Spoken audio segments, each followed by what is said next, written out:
नमस्कार दोस्तों, आइए कुछ कानून की बात जानते हैं। सिविल प्रक्रिया संहिता में जब प्रतिवादी न्यायालय पर अनुपस्थित रहता है तो मुकदमे पर क्या प्रभाव पड़ता है? आइए इसके बारे में जानते हैं। सिविल वाद वादी ने दाखिल किया, प्रतिवादी उसमें हाजिर हुआ और नियत तिथि पर, क्योंकि वादी और प्रतिवादी को उपस्थित होना जरूरी होता है, ऐसी अवस्था में वादी न्यायालय पर तो उपस्थित रहा, परंतु प्रतिवादी न्यायालय पर उपस्थित नहीं रहा। ऐसी अवस्था में ऑर्डर 9 रूल 6 के माध्यम से प्रतिवादी की अनुपस्थिति में वाद की कार्रवाई वादी के पक्ष में एक पक्षी कर दिया जाता है। प्रतिवादी जब बाद में आता है, उसे पता चलता है कि उसके विरुद्ध कार्रवाई हो चुकी है, एक पक्षी कार्रवाई हो चुकी है, तो वह उस मुकदमे में एक प्रार्थना पत्र दाखिल करता है और कारण बताता है कि क्यों वह न्यायालय पर उपस्थित नहीं हो सका।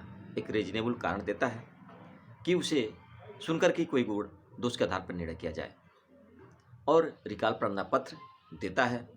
ऐसी अवस्था में न्यायालय अगर उचित समझती है, उसके अनुपस्थिति कारणों को उचित समझती है, तो उसे रिकाल करके पुनः उस मुकदमे में सुनवाई का अवसर प्रदान किया जाता है और उस मुकदमे को गुण दोष के आधार पर निर्णय किया जाता है।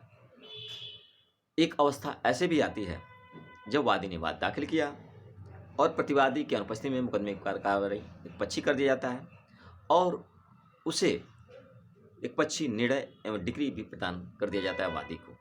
ऐसी अवस्था में प्रतिवादी को अगर किसी तरीके से जानकारी होती है तो वो न्यायालय पर उपस्थित होता है और एक आवेदन पत्र न्यायालय में दाखिल करता है कि उसे मुकदमे की कोई जानकारी नहीं थी, जो उसके विरुद्ध एक पक्षी निर्णय डिग्री पारित हो गई है, और एक रीजनेबल कारण बताता है कि उसे क्यों न जानकारी हो सकी, उसे मुकदमे की कोई जानकारी नहीं थी।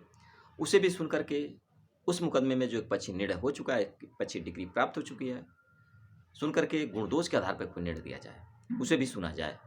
वह ऑर्डर 9 रूल 13 CPC के माध्यम से एक प्रार्थना पत्र न्यायालय में देता है।